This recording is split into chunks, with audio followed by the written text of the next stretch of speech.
안녕하세요. 은혜샘교회 성도 여러분, 최선종 목사입니다. 오늘은 요한복음 어떻게 읽을 것인가 라는 주제를 가지고 요한복음에 대해서 간략히 살펴보도록 하겠습니다. 요한복음은 마틴 루터가 굉장히 극찬했던 신약의 두 책 중에 하나인데요. 마틴 루터는 이렇게 얘기를 한 적이 있습니다. 만일 우리가 성경을 다 잃어버리더라도 요한복음과 로마서만 건재하다면 우리는 기독교의 신앙을 이어갈 수 있다라고 얘기를 했다는 거죠. 물론 모든 성경이 다 필요하고 다 중요합니다. 어떤 성경이 특별히 중요하고 어떤 성경이 특별히 중요하지 않다라고 얘기할 수 없죠.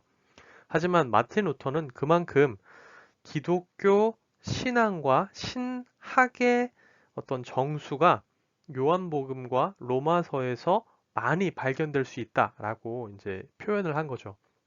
그만큼 마틴 루터는 요한복음을 매우 중요하게 생각을 했습니다. 실제로 마틴 루터뿐만 아니라 많은 신학자들이 요한복음에 대해서 굉장히 기독교 신앙과 신학에 있어 꼭 읽어야 하고 필요한 책이다라고 입을 모아 얘기를 하고 있죠. 이렇게 중요한 책을 우리가 하나하나 살펴보도록 하겠습니다. 5가지 순서를 걸쳐서 살펴보려고 하는데요. 먼저는 요한복음의 어떤 기록 목적, 그리고 두 번째로는 기록 시기, 세 번째로는 요한복음의 구조, 네 번째로는 요한복음만이 가지고 있는 어떤 독특성, 그리고 다섯 번째로는 독특성을 제외한 요한복음의 다른 특징들에 대해서 살펴보도록 하겠습니다. 가장 먼저 요한복음의 기록 목적입니다. 요한복음은 기록 목적이 본문에 명시되어 있는 책인데요. 요한복음 20장 30절과 31절을 보면 나와 있습니다. 이게 30절 말씀입니다. 제자들 앞에서 이 책에 기록되지 아니한 다른 표적들도 많이 행하셨으나, 그리고 이제 31절이죠. 오직 이것을 기록함은, 이 요한복음을 기록함은 너희로 예수께서 하나님의 아들 그리스도이심을 믿게 하려 함이다 라고 얘기를 하고 있죠. 이게 첫 번째 목표입니다. 그리고 두 번째로 너희로 믿고 그 이름을 힘입어 생명을 얻게 하려 함이니라 라고 얘기를 하고 있죠. 요한복음은 읽는 사람으로 하여금 예수님이 바로 하나님의 아들 그리스도이심을 믿게 하려는 목적과 또 그것을 믿음으로 말미암아 예수님의 이름을 힘입어 영생을 얻게 하려 하기 위함이다 라고 얘기를 하고 있죠. 또 우리가 생각해 봐야 할 것은 요한복음의 기록 목적은 여기에 초점을 두면서 또 보충적인 성격을 띠기도 합니다. 위에 30절을 보시면 이 책에 기록되지 아니한 다른 표적들도 많이 행하셨다라고 얘기를 하죠. 요한복음 21장 25절을 보면 이렇게도 나와 있습니다. 예수께서 행하신 일이 이 외에도 많으니 만일 낱낱이 기록된다면 이 세상에라도 이 기록된 책을 두기에 부족할 줄 아노라 라고 얘기를 하고 있죠. 실제로 예수님은 정말 많은 일을 행하셨지만 이 요한복음의 기록 목적에 따라 어, 생략된 자료들이 있다는 겁니다. 이제 공관복음에서 나오는 내용들을 그래서 일부러 중복적으로 사용하지 않은 것도 있는 거죠. 그것과 일부러 똑같은 내용을 겹치지 않게 쓴 겁니다. 왜냐하면 모든 걸 다 기록하려면 양이 너무 방대해지고 어, 늘어질 수 있죠. 그렇기 때문에 이렇게 요한이 요한복음을 썼다라고 생각을 해볼 수 있고요. 요한복음은 당연한 말이지만 사도 요한이 쓴 게 맞습니다. 세베대의 아들 야고보의 형제 요한이고요. 예수님의 12제자 중에 한 사람이었던 사람이 기록을 했습니다. 요한복음 기록 시기에 대해서 우리가 생각을 해볼 수 있는데요. 요한복음 기록 시기에 대한 이게 설명은 이 사진 하나면 충분하지 않을까 싶은데요. 이거는 고대의 파피루스 조각입니다. 미이라를 쌌던 것의 일부인데요. 그러니까 미이라가 발견이 되고 미이라를 쌌던 것을 이제 해체하면서 보니까 파피루스가 있었는데 그 파피루스의 내용이 지금 보시는 이 내용이 보면 요한복음 18장 31절과 34절과 37절과 38절의 일부가 쓰여 있던 겁니다. 지금 이 조각은 이게 4절이 다 쓰여 있는 게 아니고요. 4절의 일부분의 그 하나인데요. 지금은 이 그 파피루스가 영국 맨체스터에 있는 존 라일랜즈 도서관에 그 파피루스 수집실이 따로 있는데 거기에 전시되어 있습니다.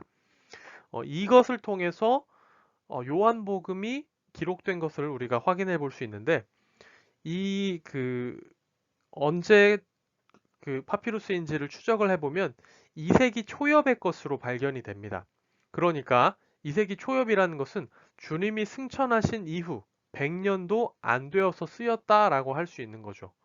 굉장히 이른 시기에 쓰였음을 우리가 확인을 해 볼 수 있습니다. 그래서 이제 이걸 가지고 어떤 학자들은 요한의 노년 시절에 85년에서 95년도 경에 쓰였을 거다. AD 85에서 95년 경에 쓰였을 거다라고 추정을 하기도 하는데 또 어떤 사람들은 AD 70년 전에 요한복음이 기록된 증거이기도 하다. 이렇게도 얘기를 합니다. 그러니까 정확하게 지금 근데 우리가 이거는 그 학자들 사이에 좀 논란이 있기 때문에 아직 합의점이 찾지 못했기 때문에 70년 이전이냐 아니면 85에서 95년에 쓰여진 거냐에 대해서는 우리가 확정지어 얘기할 수는 없지만 분명한 것은 이 요한복음이라는 것이 주님이 승천하신 후에 100년도 안 되어서 쓰인 굉장히 이른 시기에 쓰인 기록이라는 것을 우리가 알 수 있고요.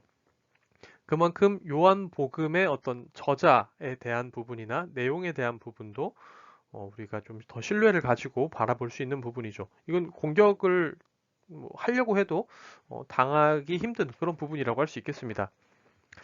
네. 그래서 이제 이것도 뭐 그렇게까지 중요한 건 아닙니다. 이걸 막 외우고 있어야 될 만한 것은 아닌데, 그냥 우리가 한번 어, 요한복음이 얼만큼 빨리 쓰인 책인가에 대해서 생각해 볼 만한 요소라서 한번 넣어봤습니다.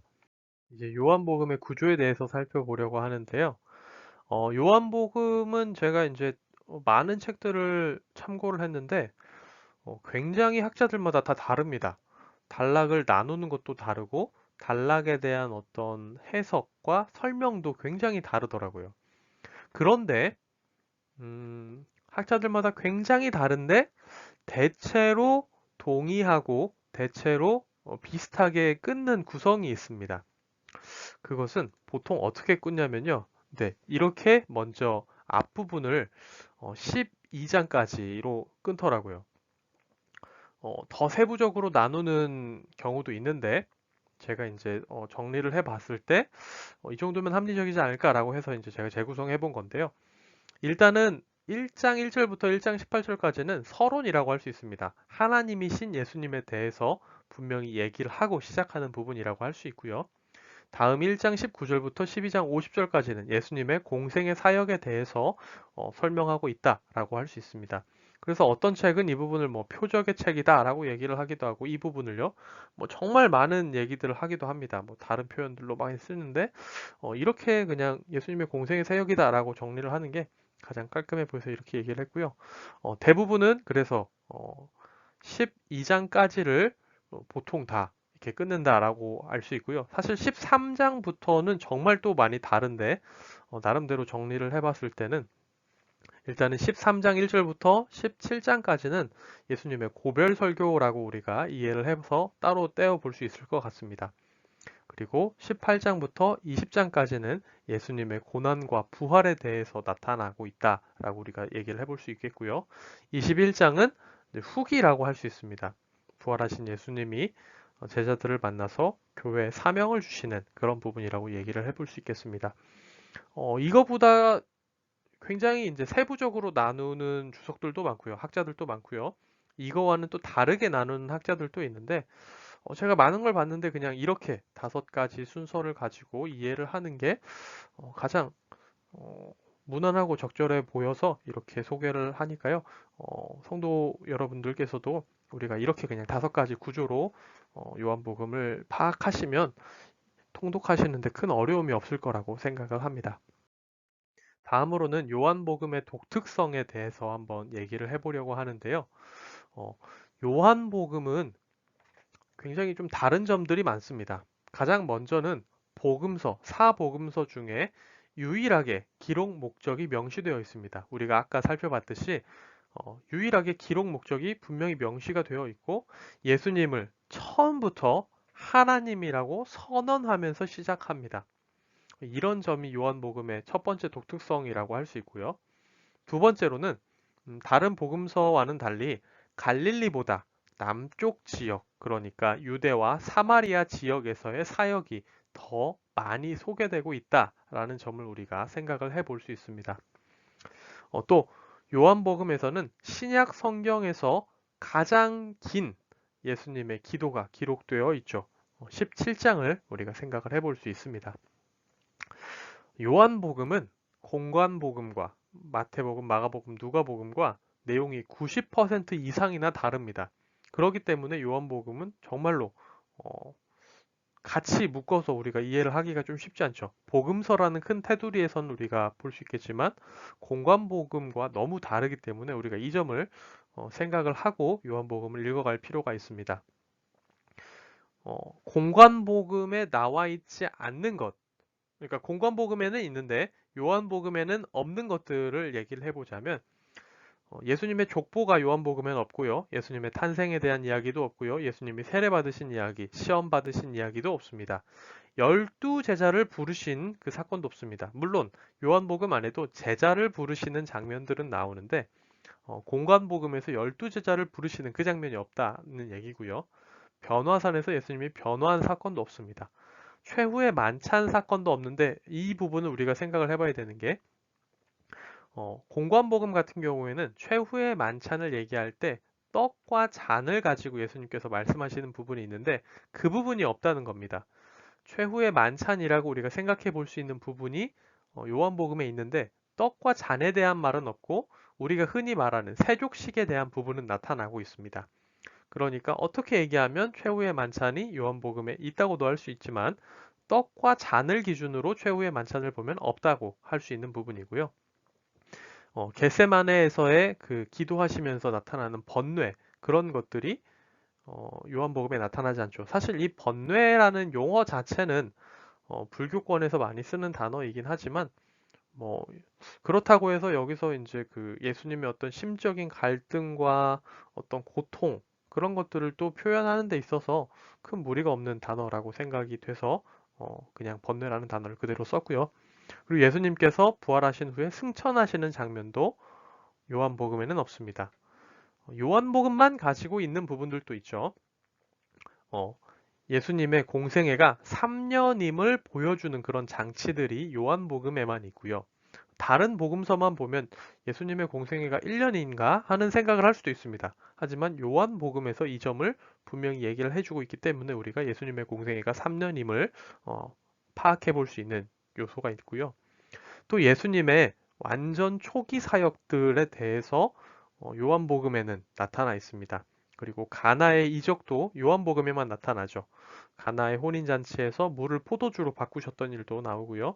니고데모와의 대화라든지 사마리아 여인과의 대화, 그리고 나사로의 부활, 또 예수님의 공생의 마지막 부분에서의 고별 설교 같은 것들은 요한복음에만 나타나는 것들입니다. 그렇기 때문에 우리가 요한복음의 독특성에 대해 이런 것들을 생각해 볼 수 있습니다. 다음으로 요한복음의 특징에 대해서 살펴보려고 하는데요.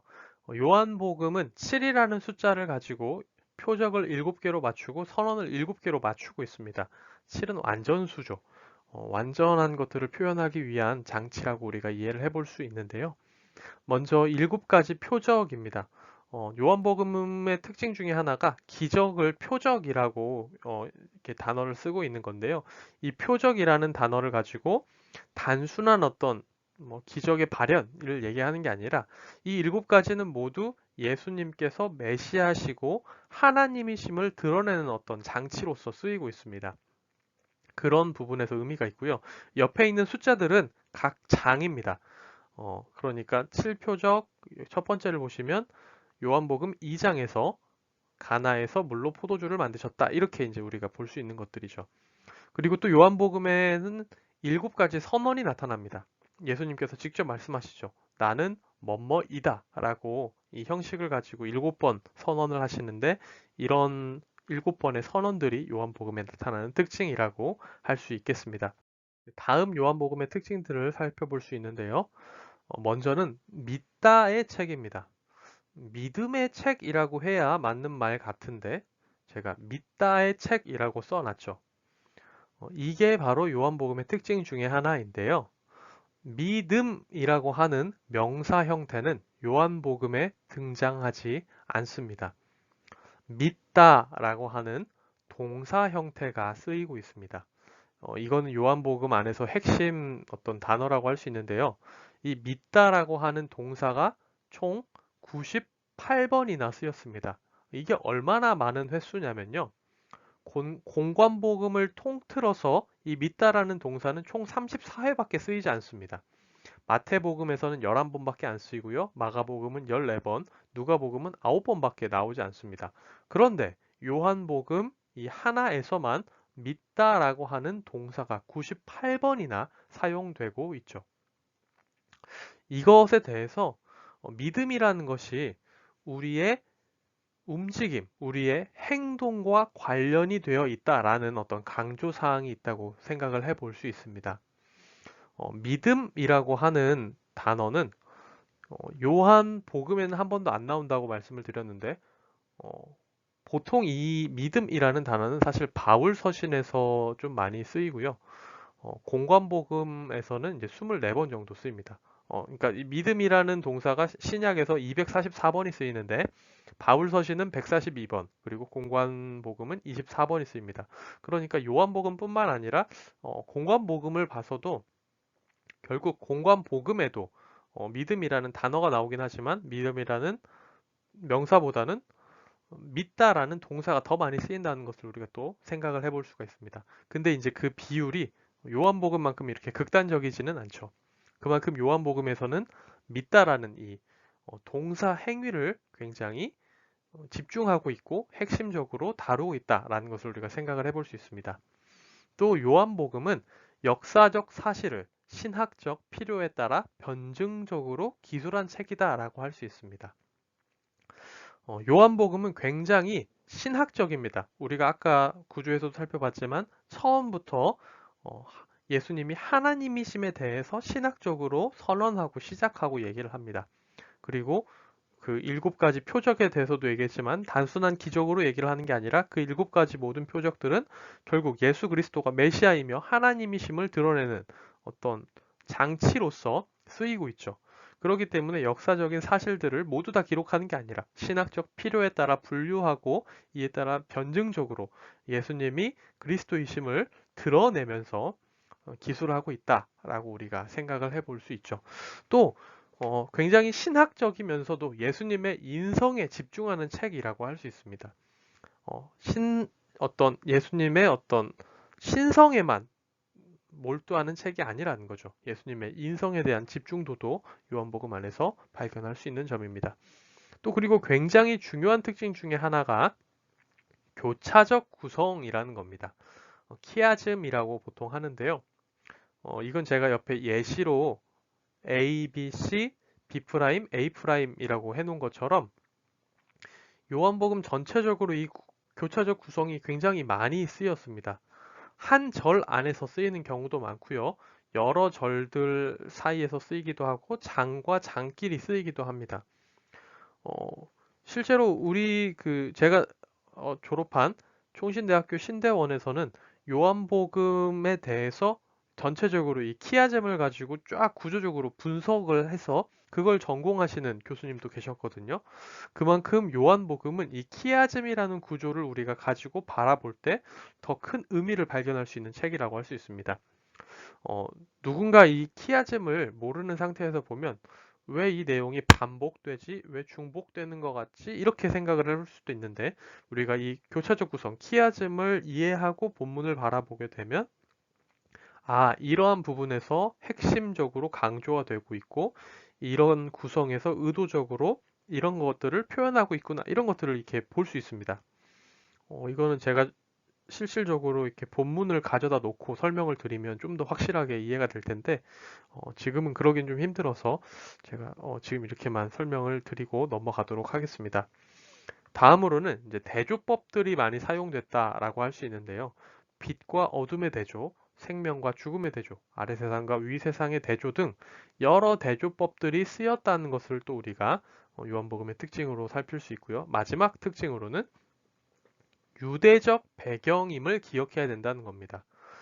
보면 그리스 문화 배경 암시하는 어떤 부분들을 우리가 찾아볼 수 있습니다. 누군가는 뭐 그노시스라든지 이제 막 이런 점들을 유추해 내려고 하는 것들이 있는데 결국 읽다 보면 전체적으로는 유대의 종교적, 문화적 배경이 지배적으로 나타난다는 것을 우리가 확인을 해 볼 수 있습니다. 그러니까 요한복음을 읽을 때는 유대적 배경 가운데 요한복음을 바라보는 것이 중요하다라는 것도 기억하고 읽어주시면 더 좋을 것 같습니다. 네, 이번 강의를 준비하면서 읽었던 참고 문헌들이고요. 그러면 이제 다시 사도행전 어떻게 읽을 것인가로 돌아오도록 하겠습니다. 그때까지 안녕히 계세요.